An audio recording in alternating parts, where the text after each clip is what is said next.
Chapultepec. Is that right where we quit? Yeah, that's already stopped. Chapultepec. And very quickly, quick question here. Polk got almost everything he wanted. What happened? Okay, whose mission went down to Mexico to buy California and the Mexicans totally ignored it? Yeah, the Slidell mission. And Santa Anna, oh, by the way, when this is going on, where was Santa Anna? He was out for power. He was in what? Spanish colony. Cuba. So, what became the U.S. plan? Polk decided to engineer a war. He had two plans. Part one, two different plans, Polk one of them worked. He was going to send Zachary Taylor to what river? Yeah, the Rio Grande. With the idea of provoking an attack. The other one was to get involved in a revolution in what Mexican province? California. In California, that would happen after the fact. What's the name of the republic? Yeah, the Bear something, the Bear Flag Republic. The Bear Flag Republic. And Polk did, there was an attack on the Rio Grande.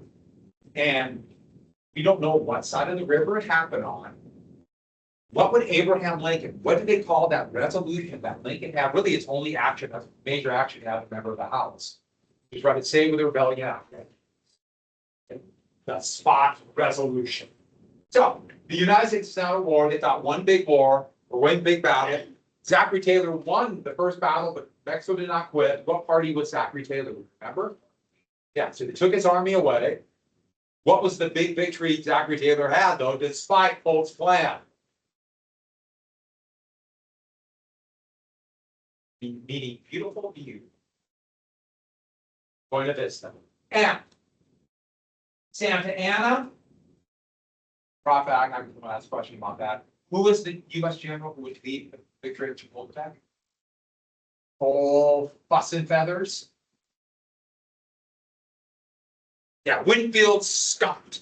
And this was a training ground in many ways for the American Civil War. So many officers would fight here. The army was so tiny that before the war, rarely did officers would rarely command more than 100 men. And now 10,000 men for the Civil War, the Army of the Potomac, the biggest Union army, will be 120,000 men, giving you an idea how much bigger it's going to become. So after Chapultepec, which, by the way, wouldn't that make a great name for a child? Think of another name for a child, little Chapultepec. Come here, little Chapultepec. Where's your sister Ticonderoga? See how much eats out of it? It'd be so nice. And what would be the nickname for Chapultepec? Chapultepec. Right? Perfect. All right. So after that fell in September, Santa Anna fled Mexico City and Scott entered Mexico City. Now, to Polk and many Americans, that's victory. In fact, Polk is already sending word to take all of Mexico.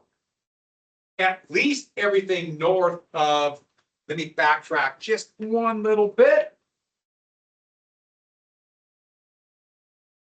Oh, I don't have a rule.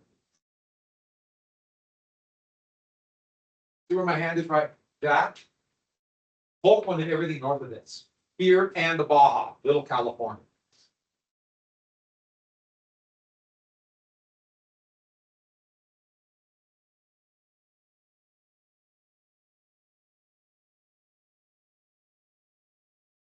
And I should look at the name before I give it to people. Back up here, Scott realized this was insane. He is trapped in the middle of Mexico City with a hostile population. They're nearly out of supplies. He has less than 10,000 men. He can't hold Mexico City. This is a terrible situation. Absolutely terrible for him to be in, and he knows it. And here comes word from President Polk, take the whole thing. He might not survive. If Santa Anna could have fled north and avoided capture, that might have changed the entire course of the war. But instead, Santa Anna got caught. The reason why is simple. He's Santa Anna. He could not leave his stuff behind. He had a wagon train of over 40 wagons with his own personal stuff. So he had money, wine, rugs, and also like 4 wagons full of nothing but wooden legs. He had all these wooden legs. Remember I told you how he lost his leg? He had legs for every occasion. Okay, most were just your basic stump, but he had different kinds of trees, some more ornamental. He had a leg specifically designed to ride a horse. He had legs that would be for like on board a ship, and all that kind of fit on the stump. So they all had to hurt, but they all had all these different types of legs. He even had a leg that was one leg that was solid gold, which would be way too heavy to ever use. One leg that was gold gilded, one leg silver gilded, one leg that was encrusted with gold. I'm sorry, with diamonds and rubies. He had a leg that was a cannon that supposedly, I don't even know how it worked, but like you would put the leg up and it would fire. Wouldn't the recoil just about kill you and hit the stump?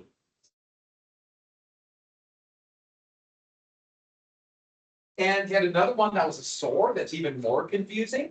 Like it had a sheath and you would take it off and yeah. And the other thing is you take one step and you're like right down on the ground. And so but you have all these legs. And the small wagon train was moving north, and American dragoons and immediately sent Santa Anna basically to this hacienda in Guadalupe Hidalgo. And now you can imagine what the American soldiers did. They liberated all the stuff in the wagons. They went through, took all the wine they're going through. And I always wonder what their eyes must have been when they opened up the back flap of one of the wagons and legs. All of these legs. So they start taking them out and they're running around the legs. Needless to say, the solid gold one, or the ones with the diamonds and rubies, it disappeared. That's weird, huh? Just vanished. And a few more just kind of piled up. Well, they took some, they made big bonfires, but they also played baseball with them. They made a big deal about it. So baseball had been invented. The rules were a little bit different. For example, there was no watch yet, things like that. But they were playing it with the legs. And no one really knows what happened to most of the legs, but a young, probably a sergeant, either a sergeant or a corporal, was able to spirit back to Veracruz at least 5, maybe more legs, wooden legs. And he got him back to the United States. He was just a volunteer. And when he got back, they made the most popular souvenir of the war, started those legs, and then, who knows what wood they got. What can you carve out of wooden legs? They can make a lot of and sell. Huh? Santa Ana toothpicks became the thing to get from the war. Santa Ana toothpicks. And there's one at the Smithsonian. Now, don't think of a toothpick today that's used once to go to the war. Toothpicks, think more like a thinner version of thinner version of a pencil.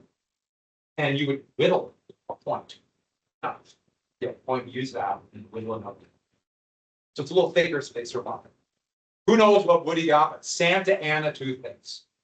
I should add, before we get to the rest of Santa Anna, I'll tell you this right now. So Santa Anna would remain as dictator for a while, but eventually the dictator. He'd be ousted from power. And ironically, at least I think it's ironic, during the middle of the Civil War, he would go into exile in New York City. So Santa Anna was in New York City. And he would make popular something that was already kind of going around, but wasn't popular until Santa Anna got there. Chewing on the cacao leaf, kind of form that it made something you could chew on and it would last for a long time. Clean your teeth. In fact, you add a little sugar to it, cook it for a little bit longer, it would last longer. What did Santa Anna make popular? Chewing gum. Santa Anna. So another Santa Anna story. Think about it this unit. We have chewing gum, we got bouquet, we got booze. It's amazing. Back to this. So we're going to lead to the Treaty of Guadalupe Hidalgo. That's the treaty. You can see the wax symbols on the side. Nicholas Tris, I like this picture. I chose it on purpose. The glass negative cracked. See the crack right there? That's his Civil War photo. Like I told you, this was a very Southern war. He too was a Confederate in the Civil War. Tris was sent there with the basic duty of getting California, New Mexico, Rio Grande. But now he's told, take it all. And he and Scott talked about this, and they realized we can't get it all. We can't stay. We got to get a treaty and get out because we are in the middle of hostile territory and running out of supplies.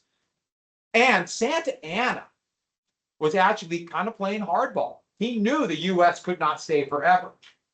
But eventually he would sign away in the treaty these things. First off, the Rio Grande would become the official border of the United States. At least up until it runs into New Mexico. The Rio Grande. Next, California and New Mexico would become part of the United States. And this would be called the Mexican Cession. So Mexico ceded it or turned over legal, whatever legal means, to the point of view of Europeans, legal rights to the land. So it's called the cession. So this is all the area claimed by Texas, which is already the Union, solidifying this border.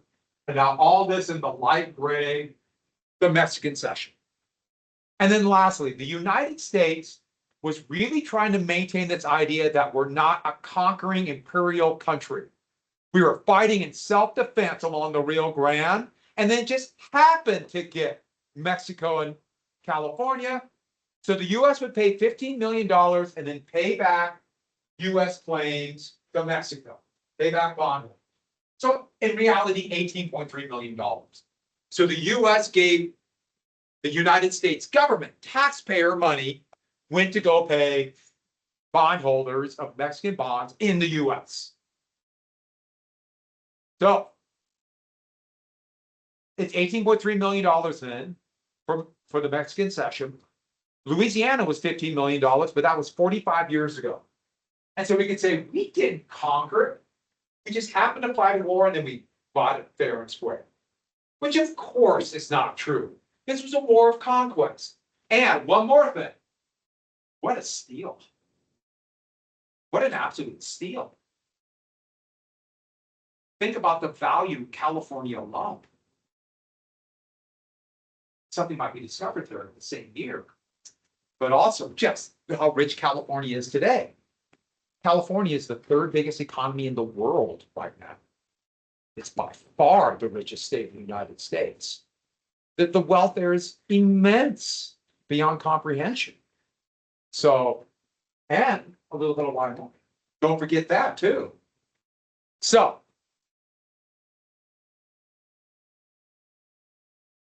I'm going to add one more thing here. The last little bit of land purchase, I'm going to do it now, so it just kind of ties together. 5 years later, in 1853, the United States would purchase part of it's going to be Arizona, and it's going to be called the Gadsden Purchase. And Gadsden, Secretary of State. And it's just this little area in blue. Why? It's flat. The thought was if there's going to be a southern route of a transcontinental railroad, we need that flat land, not the mountains a little bit north of that. And they paid $10 million. So think about this for a second. 18 million for this, 10 million for this. Why? Because the U.S. felt guilty about what a steal that was and overpaid for that claim. Thus, the continental United States. And think about it. On election day, 1844, the border of the United States was here.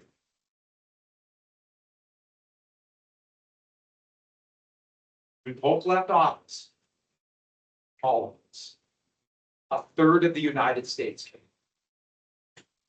Like I said, Polk, one of the most successful American presidents in history.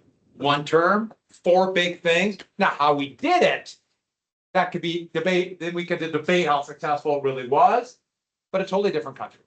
And we will come back to the Mexican cession for a lot of reasons, but Mexico will be bitter about this.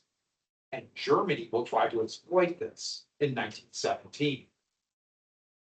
What's going on in 1917? In Armageddon, World War I. So, back to the Mexican cession. Remember the issue. What was the issue that led to civil war? Slavery where? The territories. Slavery in the territories. That is the issue. Repeat, slavery in the territory. If you did not immediately know that, it's a good idea to write that down again. That should be something you just know. Slavery in the territories. So, during the war, Congress would appropriate money to pay for the war. It starts in the House. A backbencher Democrat, meaning he's relatively low seniority, named David Wilmot proposed an amendment to a spending bill to pay for the war. An amendment sometimes was called proviso back then. It's going to be called the Wilmot Proviso. And everybody just write the Wilmot Proviso. Now, before we get to reading it, let me ask you a quick question. What is the term? I've given you this 2 days ago. Well, Friday, and then we talked about it Monday again. For a politician that does not want slavery in the territories, free soil. Wilmot is a free soil Democrat. So this war was a Democratic war, but Wilmot was very nervous about it. Why? Slave power. Slave power. So, write down Wilmot Proviso. Now, we got a little bit of legalese, but everybody, as soon as you write Wilmot down, and no one knew who David Wilmot was. I want to call him Wilmot. I'm going to add an N there. Let's read it then. And by the way, notice how cool my font is. I like that font.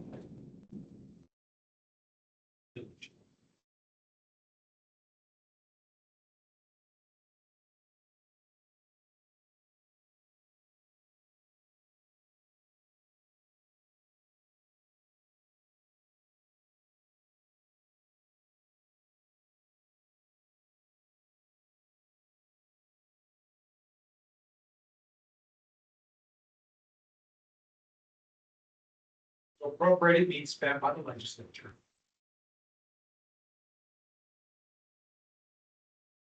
So we added this to a spending bill that was necessary to pay for the war. What does it say? What does it say?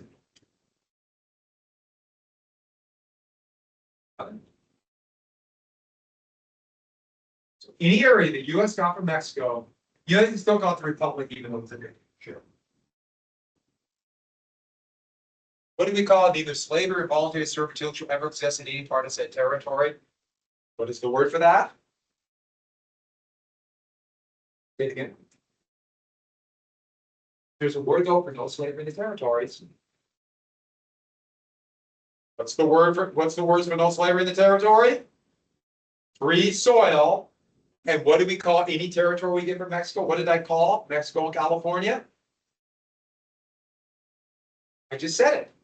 Look at the treaty. What was the name I gave for California and New Mexico? Free soil in the Mexican section. That's the Wilmot Proviso. Free soil, Mexican secession. Unless they're a what? There can be slavery if they're a what? That person's a what? A criminal. If you're convicted of a felony, you can be a slave. Hey, is that the law today? Yes. The 13th Amendment allows for, if you're convicted of a felony, you can be enslaved. That is the law today. Does that happen today? All the time. Does it happen in Montana? Yes. They get forced work. By the way, what does prison slave labor do to wages for people who are not in prison? Drops them. Most of the firefighters in California are prisoners. And they get paid almost, well, they get paid basically slave wages, so they're enslaved. Why? I don't think you can figure it out. Yes, it happens, still happens. We'll get to the 13th Amendment. So Wilmot. Now, Southerners were worried about this, but then remember the majority of Northern Democrats, Wilmot included, voted for the war. So they assumed it would not pass. This would just be pushed on through, no big deal. We'll worry about this later. Well, guess what? It passed the House.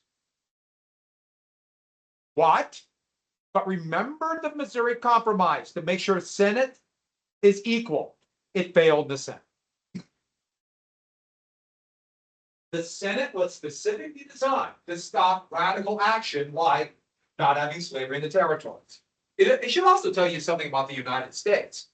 It's really radical stuff. I mean, out on the fringe to not want slavery. That's radical stuff. Failed in the Senate. So, next appropriations bill. Wilmot did it again. Passed the House, failed the Senate. Did they pass a clean one? Boom, boom, boom. 42 times they would vote on some version of Wilmot up until the end of the war. By 1848, all you had to say was Wilmot, that man's name, and you might have a fist fight. It's that violent. In fact, Wilmot, unknown, became a household name. Wilmot, Wilmot, Wilmot, Wilmot. And you can imagine how both political parties are like, oh my God, I don't want to touch Wilmot with a 10-foot pole. But they have to. The Treaty of Guadalupe Hidalgo happened, and there's the Mexican cession. Now what? Here's a map. I like this map. That right there, right after the war. California, New Mexico, big Texas, no gas divergence. Right before the war. Good map. So right here. Hey, as luck would have it, we have another election. Right in the middle of this literal constitutional crisis. Oh, let me add one more thing real quick. Here you see this map. And you can imagine what Southerners are saying. More and more. If we do Wilmot, everyone knew what it meant. Wilmot. You're condemning us to slavery. And they started whispering. You do Wilmot, Southern states will do what? So they're whispering civil war. Right after the big victory in Mexico. So, 1848, the Whigs are doing the war hero again. It worked for William Henry Harrison. Old Tippecanoe, now all up and ready. Zachary Taylor. But he's a Southerner. He has a plantation in North Carolina, and he is a slaver. So who do they get as a running mate? They need a Northern Whig. And so they got Millard Fillmore of New Hampshire. A Henry Clay style Whig. Remember, William Henry Harris was a Northerner, and that's why they got John Tyler. And so they want to even out the tickets. Tell Northerners we got you covered, and Southerners we got you covered. And the thing is, the biggest issue, Wilmot, but also there's tariff and the bank and all that. When the Taylor campaign was asked, what is your position on Wilmot? The most controversial issue. What was their response? The Battle of Buena Vista. Remember? Remember Buena Vista? I was the hero. What's the position on the tariff? The Battle of Monterey. All up and ready. But it was a whispering campaign. Don't mention anything, but the Southerners, he's a plantation owner. He's one of us. He just can't say it. Two Northerners, he believes in Henry Clay's American system. He's one of us, but we can't talk about it. And that's what they try to do. Avoid everything. But the Democrats are in absolute disarray. Remember, Wilmot was a Democrat. And Polk was a Southern Democrat who got the United States into the war. And Polk is watching this very disturbed. Because he wants to be followed by a Democrat. I should add, and right before the election, he's going to get very sick. Very sick. So, the Democrats nominated a war hero from 1812 from Michigan by the name of Lewis Cass, who vaguely looks like a frog here, I think. That's froggish, you got to admit. And William Butler was another lesser known hero from 1812. So they're going to try the war hero thing too. But they came up with a strategy. Since Wilmot was so divisive, it's going to be called popular sovereignty. We'll let the voters decide in the territories. So this is in the territories, whether or not there'll be slave codes. We'll let the voters decide. And the whole point is, it appears democratic. So the voters will pick their territorial constitution well before it becomes a state. So they'll let California and New Mexico do this. It sounds so democratic. The voters will decide, and that appealed to this new wave of democracy that was spreading over the United States, but also was just enough, they hoped to unify Northern and Southern Democrats who were bitterly divided over Wilmot. But the issue is, when do you vote? Vote when. No enslaver is going to bring in their enslaved, low slavery, unless they're slave owners. Don't forget, Mexico had abolished slavery. There were no slave owners. So there were virtually no slave owners. Slave codes are necessary for slavery. So if you just allow them to keep their current laws, they'll be no slavery. When do you vote? And they implied we'll vote right away. If you vote right away, this was why popular sovereignty was a scam. A future vote opens the door to slavery. They literally called it a backdoor. A backdoor way to get slavery.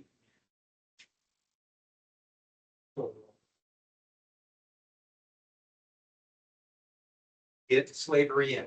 Just get slaveholders in there and let them know we're going to have slavery. If slaves, enslaved people, limits by definition immigrants or migrants in.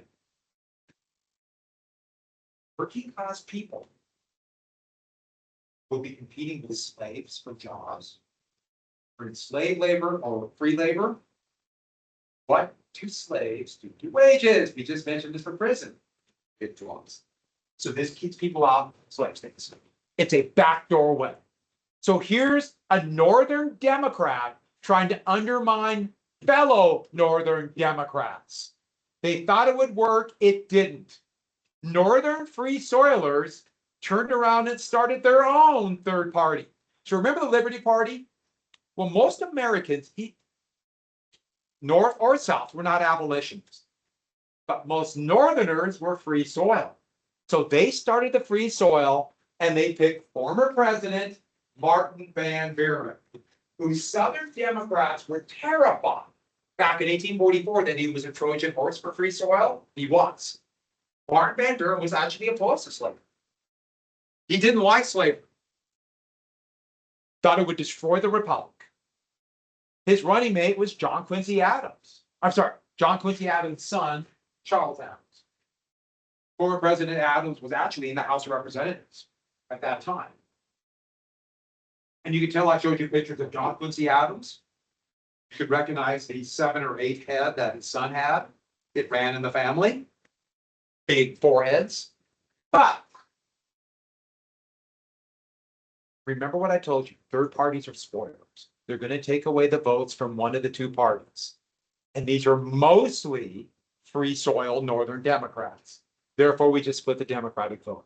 All the Whigs have got to do is just keep on the Battle of Buena Vista and avoid issues, and they'll get a president. This is going to happen a number of times in history. So the Free Soil. I should add, 6 years later, this Free Soil party, mostly made up of Free Soil Democrats, would eventually become a new political party. Soon overshadow the Whigs and the Normans. The party they found. So,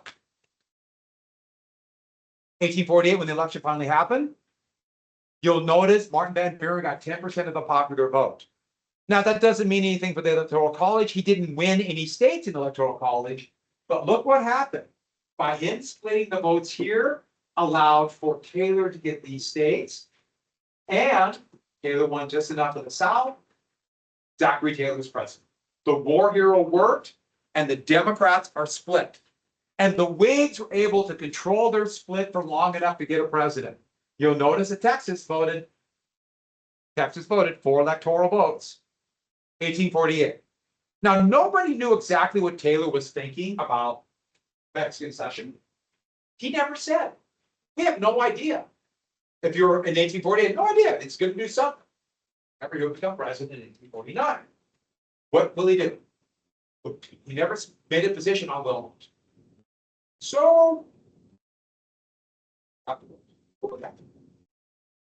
many people are going to move into the Mexican session in New Mexico, California. It's going to be a long time before we really have to worry about it. And hopefully then we'll find a compromise. There'll be nothing that will happen. San Francisco, that's November 48. San Francisco, which is a sleepy little town, San Francisco Bay, nice natural harbor, not a lot of people there. Nothing. Nothing's going to happen. In fact, we're going to be so calm, it's time for a snack. Who agrees? Snack time? Snack time? I know a lot of you are hungry. Doesn't that look good? Who's hungry? I'm assuming that's meat. Could be brain. Could be pork. Could be anything. And then with green slime and bacon.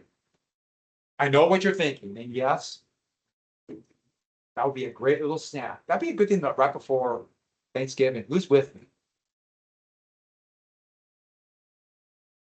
And you don't want to cook it too much so the bacon is really slimy. Moving on. It's Polish. Gold! Sutter's Mill, just west or east of Sacramento. Gold was discovered. Now, 1848 into the fall, going into the fall and winter of 1848-49, word got back to the United States. And this wasn't just any gold stroke. There have been other ones before, triggered a little gold rush. They heard using the terminology us old-time prospectors used. It was the mother lode. Veins of gold that were so pure they could not believe it. Right on this western edge of the Sierra Nevadas. Gold beyond their comprehension. And of course, these are going to be exaggerated. And once winter ended, that is going to fuel a wave of people, a gold rush to Sutter's Mill. So, California by clipper ship, you have a little bit of money.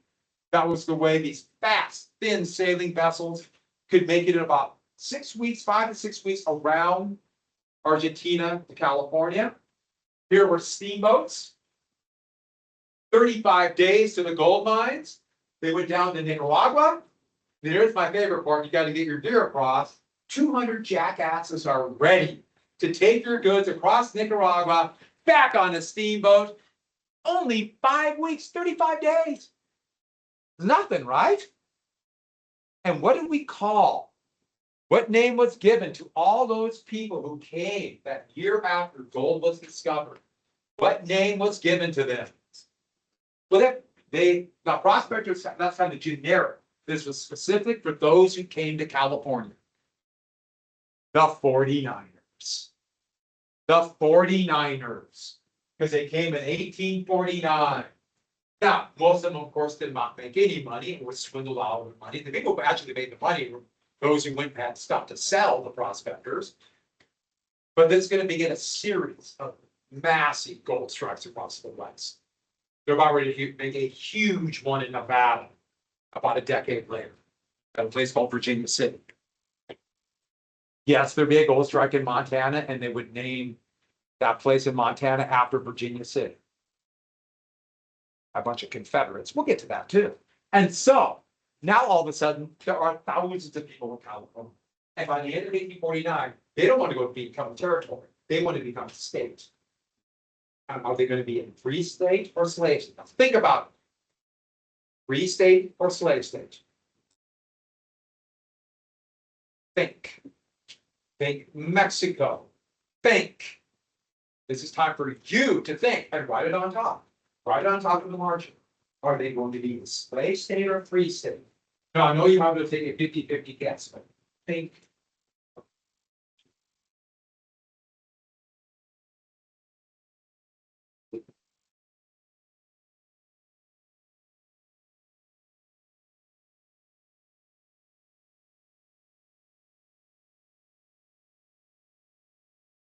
They did not have slaves.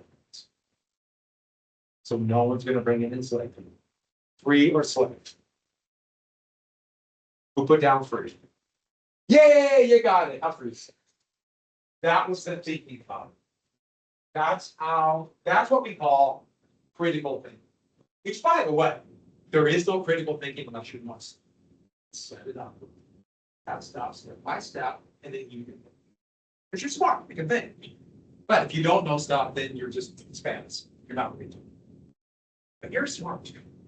If you didn't get it, it's how you learn. You just got to go through the process. And those slave Mexico did not have slave codes, no one brought in slave people. So, all right. I guess we're about ready for Civil War. So, what was that system? Let's move away then from this national politics and things going on to what's going on in the South. The antebellum South, so before the war, slavery in America. And this is from an anti-slavery journal. And one thing to tell you about the way when they would draw things in the 19th century, when they draw, I see the loincloth, what did that mean? They're actually naked.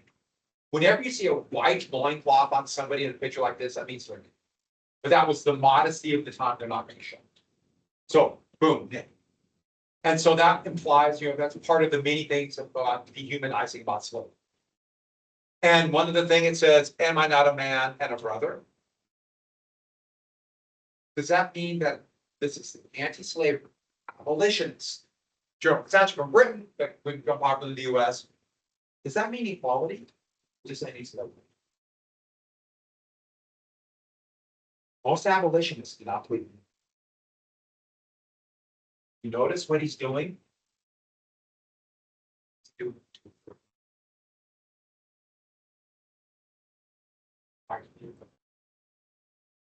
Meaning who has the power. It always surprised me. It really did. When I first learned about abolitionists, and this goes years ago. And I just assumed they believed in equality too. I just assumed.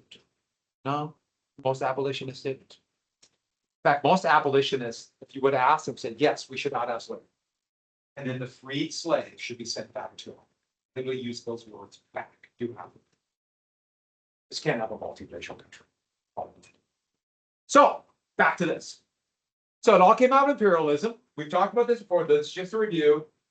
Imperialism, getting an empire. Colonialism, literally taking land. And don't forget, started with Spain, but also think Virginia and tobacco. We have plantation agriculture. They had this land. These basically soldiers of fortune, wealthy people took this land, but they had a labor shortage. So they first tried to enslave American Indians. So they tried to enslave the various tribes. Here is a sugar plantation, and that's the sugar press. They would press the sugar cane. You get this liquid that is shockingly sugary, and it could be distilled into molasses or whatever. But starting here, but then here, etc. Now, American Indians, they were enslaved. He ran away, they threw the land. But what's the other thing that happened? So many American Indians. What happened to the majority of American Indians? Disease. They were killed by disease. Millions upon millions died of disease. About 95% of the population of the Americas died of disease. And so, let's get back to the point of view of the poor enslavers who want to work people to death. Now, what were the name of the Europeans? People from Britain, who they were citizens, but they could sign a contract for 7 years, indentured servants. But they also tapped into a slave trade. Do you remember what European power was bouncing this way to get India? Spanish went this way.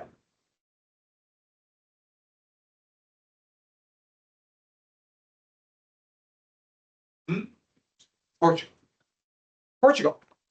And then with Portugal, I heard some people say it, Portugal, they tapped into the African trade.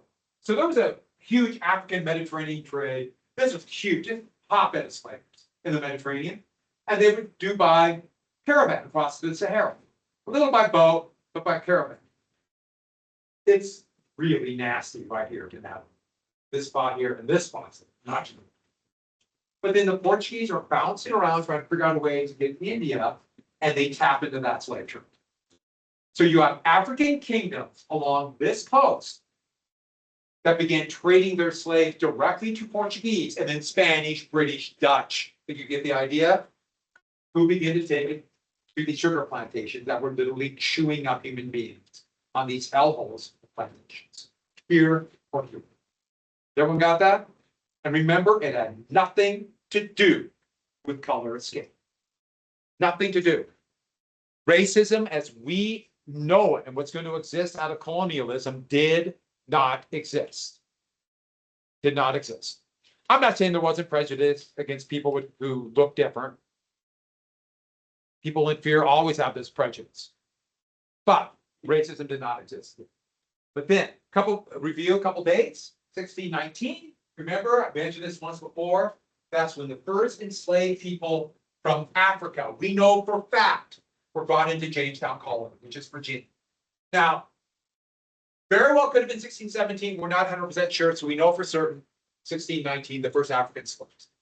But then remember, they had indentured servants, American Indian slaves, African slaves.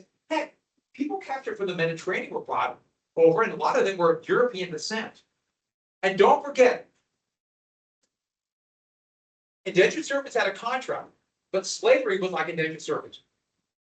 Slavery that existed in the colonies was different than the slavery that existed before that. But it was still kind of like what happened in Europe. They had, or in Africa, most enslaved people would eventually get their freedom sometime down the road. Sometime. So, Bacon's Rebellion, all the lower class revolted. And what came out of this, just to review, the slave codes. And what's the most important of the slave codes? What law made slavery permanent? The children of female slaves, your servitude was decided by your mother, so the children of female slaves became slaves. The fornication laws. Now, there was already elements of this, but it became established when the ruling class were terrified. And that turned slavery into slavery by skin color. So this is all review. And once we have slavery by skin color, that is where you get racism. Dividing people, dividing the lower class by color of skin. And the lighter your color of skin, the higher the badge. And one important thing to understand how slavery works. People with nothing and will never have the wealth to become a slaver themselves. You'll always have that one thing, the status of having the same color skin as those ones. People do not want to get rid of their status. You don't have much. You hold on to that status. So I was just literally reading a little article about something about this that reminded me of this. The same thing's going to happen about men fighting back against women demanding equal rights. Especially poor men don't have much, but I can control my life. In Russia, it was perfectly legal to beat your wife. Murder. And 15 years ago, the Russian Duma passed a law saying it was illegal to beat your wife. I know how unreasonable the Russian Duma. And how did men react? Poverty rate in Russia is like 50%. Russia is such a place. How do you think they're able to get so many people to go get slaves? For the money, it's law. They repeal the law because the men of Russia. Why? Don't have much in life.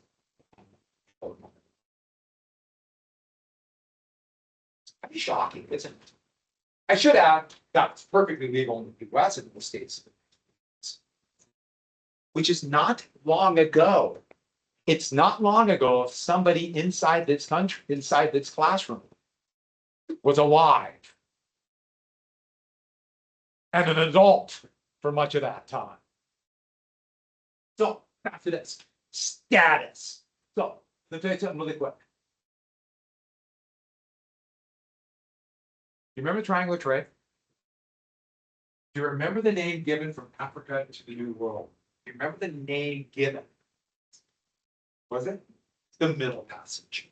The Middle Passage would be the horrific trip westward. It's also sometimes called the diaspora. We don't know the exact number. Okay, these are business. These are merchants. They kept records, but on the periphery, we don't know the exact records. And they would throw the records all away a lot if they're about ready to be caught, especially by British. So it was somewhere between 11 and 12 million human beings from about 1500 till 1900 would be brought over from Africa to the New World. So 12 million, remember, Montana has a little bit over a million. And this is 2025. Think about, for most of this, it's by sailing vessels that can't, by definition, can't be that big. They carry that many people. Just so you know, the majority of people that were forced over went to the Caribbean. That's why Jamaica is 95% of African descent. Cuba is about 75 to 80% African descent, etc. Or to Portugal, or to Portuguese person. Get this part down. About 500,000 people from Africa were brought over to what's going to become the United States. So from 1619 to the Civil War. So most did not come to the United States. Now, one more thing about this. Add one more thing to your notes. Just one more thing. One more thing. Almost all the enslaved people who would be by definition kidnapped, they were prisoners taken by other African kingdoms in wars there, or sometimes just slave hunting expeditions. So these were Africans enslaving other Africans. They tapped into that slave trade that existed. Europeans enslaved Europeans. Remember indentured servants. Africans enslaved other Africans. About half were prisoners, literally taken in combat, then chained up and shipped well. The others were debtors, and it could have been more than 50%. We're not 100% certain, but these debtors were like indentured servants who thought they were paying off their debt, and then they got tangled into this horrific trade, slave trade. They were captured or they were debtors, and they mixed them all together and walked into the coast. There's almost no harbors. There's no really good natural harbors in that part of Africa. Very few, like Senegal, just a few. So they'd be taken to these slave ports and then sold to ships off coast. Dutch, British, Portuguese, Spanish, soon the United States. All right, tomorrow we'll finish this. I'll have to review that for you on. I might give it to you tomorrow.